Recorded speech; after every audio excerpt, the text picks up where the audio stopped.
What is up, everybody? Shauna D-Man here, and welcome back to the channel.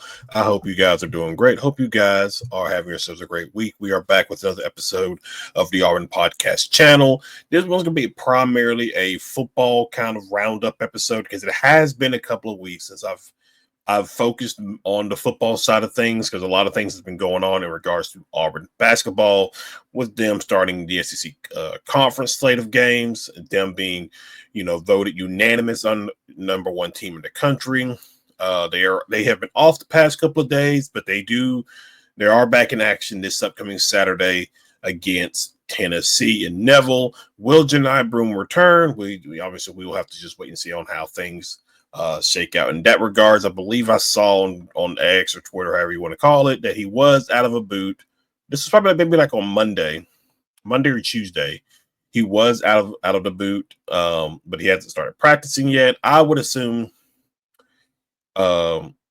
he, depending on when you were listening to this, he's probably has started practicing, but I believe it was Stephen Pearl on the next round. He was talking. I believe that's who said it. It was like, if Broom is not 100% to go, then we're not gonna play him. We want to make sure he is 100% good to go before we insert him back into the lineup. So, which is good because again, you want to make sure he is 100% healthy in regards to that. Because right now you are sitting pretty. You have an opportunity to add, because Auburn's like 10-1 in quad one games right now. Auburn has the opportunity to had plenty more. I think I saw where Alabama had the most quad one wins. This was like the last year's team, I believe, the 2022-2023 roster for Alabama. Auburn has a chance to easily overtake that. So we'll just see how things play out in regards to basketball on the court this upcoming Saturday in Neville. But I feel very confident that Auburn will win the game. Obviously, that's just me. I pick Auburn to win almost every game. That's just me. So football side of things, however, we got the information, or the the Auburn Twitter account and other Auburn sites put out that Auburn spring game is going to be April the 12th. Very much looking forward to it. I haven't decided on if I will make the trip to Auburn. It has been quite some time actually since I've been down on the plains. I may make the trip and go down there, but this off season, Auburn has been doing great work in the transfer portal, filling the needs that they needed. I talked a little bit about it in the first episode, but I think Auburn finished like top 7 in regards to transfer portal. Getting guys like Eric Singleton, Horatio Fields, Jackson Arnold, some talented offensive tackles. And then obviously we had got reports of other players who were coming back, like Jeremiah Wright announced he was returning. I believe Xavier Miller said he was coming back. Now, a lot of these guys that are JUCO, because of what the NCAA said about, extra years of eligibility, we saw guys like Keontae Scott. He entered the transfer portal. I believe he ended up at Houston with obviously Zach Etheridge. But for the most part, Auburn addressed their needs. Defensive line and maybe linebacker, you may still have some questions. But obviously there's gonna be plenty of players to get after the spring portal. Maybe guys that obviously could be helpful in the starting lineup, but if not, then you got guys who could be solid depth pieces that can offer you something, even if they're not starter quality based. So it's gonna be interesting to see on how Auburn targets those positions, or really just any of the positions in general, because you're gonna expect there are gonna be some guys gonna be leaving. That's just like a guy like Terrence Love. We haven't heard really much about him. I remember him playing in the Music City. No. It wasn't Music City Bowl against Maryland. I think he did play some in that game. And then you have guys who are coming back from injuries, like Brandon Frazier. He has another year. Is he going to be like? I don't know if he'll be like he may be the first tight end out there. He's been reliable when you have needed him to catch a pass or do something. He's been pretty reliable. So I can see Auburn probably like relying on a tight end less this season. And instead of having like a tight end out there, when you do like a 4 receiver set, you might replace the tight end position with another receiver or something like that. So it's going to be interesting to see on how that plays out. But, and then also, the thing of it was, because with all the quarterback position for Auburn, one of the things was, well, Hugh Freeze wants to have 4 scholarship quarterbacks. Well, he's got Deuce Knight coming in, or actually already on campus.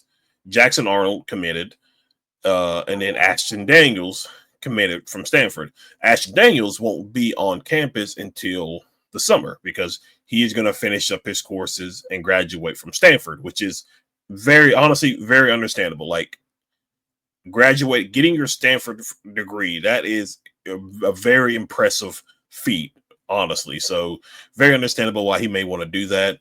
But it gave Auburn the conundrum that they were just going to go into spring with just two scholarship quarterbacks, Arnold and Knight.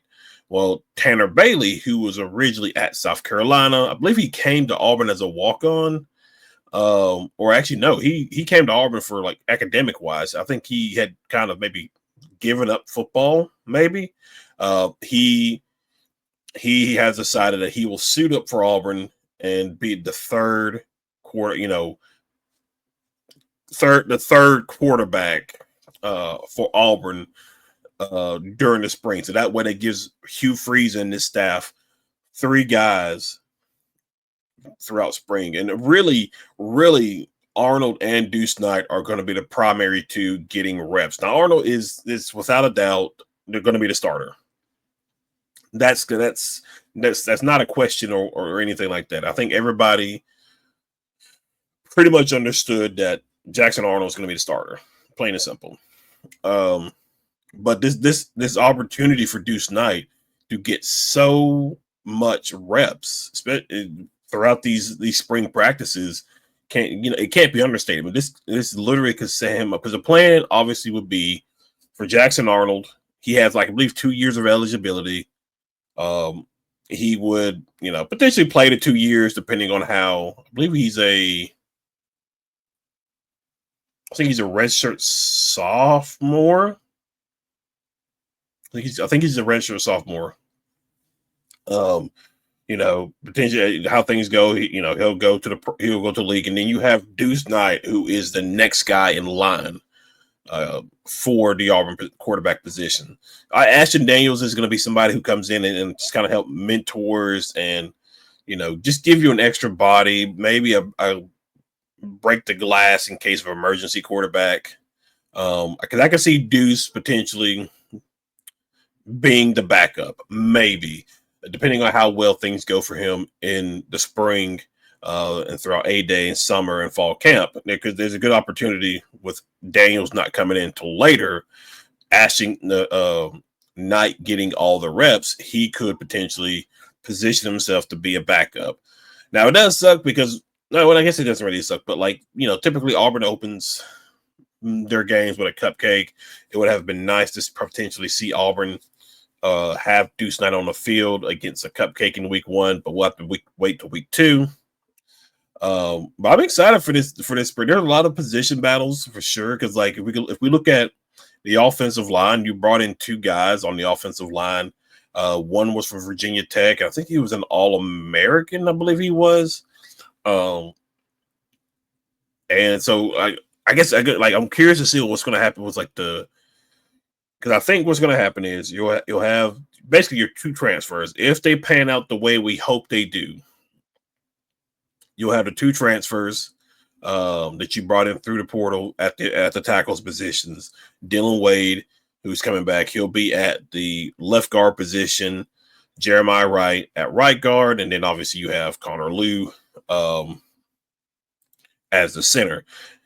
and hopefully you can have your offensive line situated and be able to gel, not really rotate as much um, throughout these practices. Obviously, to find your depth pieces and stuff like that, but like I don't really want to see that much mixing and matching. I would love to see these guys have an opportunity to just gel with each other throughout spring, throughout fall camp, and that kind of thing. And then obviously find your guys who are going to be reliable and taking in some spots, like a Tyler Johnson at left tackle. He did struggle a little bit and from some of the reps that he had gotten. But he's somebody that can take a step forward and be that solid backup to whoever it is at left tackle, and then potentially being the starter in 2026. So that's going to be the offensive line. Is definitely going to be something interesting. Running back position is like I don't necessarily know about the running back position. I think you could potentially see a much more by committee approach this season compared to what we saw last season, was Jarquez Hunter being basically the primary bell cow for Auburn in these games. Obviously, Damari Alston, Jeremiah Cobb did get their touches, but it was pretty much all Jarquez Hunter.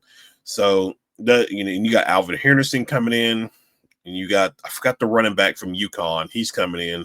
So running back position is going to be interesting. Wide receiver, obviously you got Cam Coleman. Malcolm Simmons is going to be a starter. So there's two starters. Eric Singleton is going to be a starter. That's three. Does Perry Thompson, Bryce Kane, do they take steps forward? Horatio Fields, you also brought him in for the portal. Like, who are these other receivers? Because you're only going to go into fall. You're going to go into spring with just 6 scholarship wide receivers, I believe.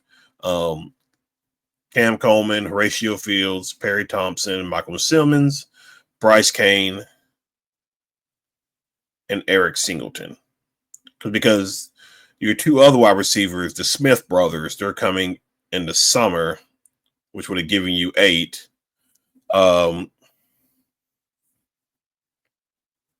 Yeah. So you're going to have just 6 receivers, and obviously you're going to have to probably rely on a bunch of walk-ons to kind of contribute in practice and stuff like that, to give equal reps and stuff like that. So who's going to step up? Because like I said, obviously Eric Singleton, Cam Coleman, those are without a doubt going to be your 2 starters at the wide receiver position. But does Perry Thompson take that next step forward and put things together to get him on the field? Like, he's a very talented player. I hope he, like, the limited times we saw him, he did good enough. Like, I think he still needs to work on potentially, creating separation. But we'll see. Because he didn't arrive. He was only here for fall camp. He had fall camp, had a little bit of the seasons he played in. Yeah, he's not going to get a full set of spring practice. And then a full set of fall practice. It would have been nice if Auburn went bowling to where you could have got those 15 extra bowl practices, but it is what it is. So I'm curious to see on who steps up there. Defensively, linebacker, I mentioned, is interesting because, like, obviously,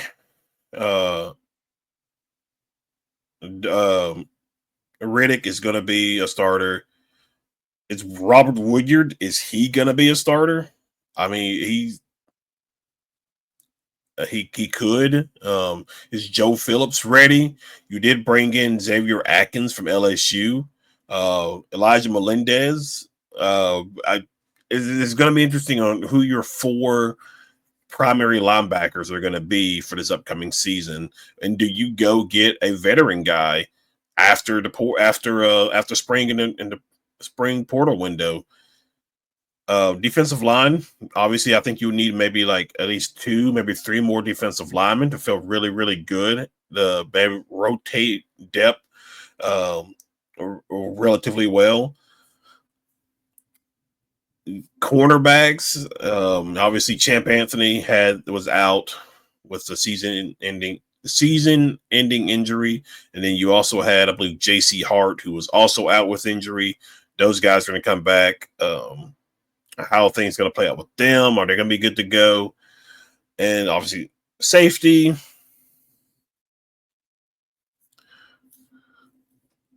I mean, but I think you're good because like some of your freshmen are going to be on campus. They're going to be vying for playing time, and DJ Durkin has shown he will play freshmen if they're doing everything that they're supposed to do. He'll play them. So I'm curious to see on like how that shapes out with the secondary. Obviously, you have Kenyon Lee and Jay Crawford. Now, does Jay Crawford because he had to kind of play out of necessity. And he played a lot of snaps too. So when Champ Anthony went down, you weren't really getting much out of Keontae Scott, honestly. So you kind of had to rely on the true freshman Jay Crawford to really step up, and he did. He played relatively well for a true freshman. Is he your first string starter potentially? I mean, he could be. We'll just have to just see on how that shapes out. So I'm very interested to see on just how everything shapes out in regards to the spring overall. Coaching stuff wise, obviously Josh Aldridge left to go be the defensive coordinator at ECU. We brought back Rock Bellatoni. I believe he'll be coaching the outside linebackers, or he's coaching the edges. I think outside linebackers. And then you had, what is his name? Charles Kelly. He left to be the head coach, I believe, at Southern Miss. Obviously, we replaced him. Tanner Burns left to be the assistant head coach at Texas State. That spot's been filled. Actually, Auburn just hired somebody, I believe, on Tuesday in regards to that to be the special teams coordinator. But I mean, other than that, it's like we're pretty much caught up. Like the football side of things, there's not much going on. Auburn did get a commit from a 4-star 2025 wide receiver Devin Carter, so that is a nice little bonus right there. Junior Day is also happening this upcoming weekend. I don't know if we'll see any commits. I don't know, maybe, because I mean they're coming at a really good time. You know, it was Junior Day. Game day is going to be on the Plains. Auburn basketball is going to be going on, so some of those players are definitely going to go and attend that game for sure. So it's going to be interesting to see on how things shape out. But I don't think we have a date yet for when spring is supposed to for spring practice is supposed to start. But I would assume, I think last year was like February 27th, I think is when it was. It was like relatively quick. Was Hugh Freeze's spring window. Maybe that was his first year. It felt like both years it came up so quick, but we'll see. We'll see. A lot of stuff to just wait and see and get information on. Again, just not a lot of news out of the Auburn football side of things at the moment. It's just primarily dominated by how well Bruce Pearl has had this Auburn basketball team playing, and it's going to be fun Saturday night for sure. But obviously, I will have a video for that for you guys on probably that Sunday, because I think the tip-off is like 8:30. So I'll probably definitely have a video for you guys. But if you're new to the channel, be sure you hit that like and subscribe button. Be sure you comment below. And other than that, I will see you guys in the next video. Y'all have a good one.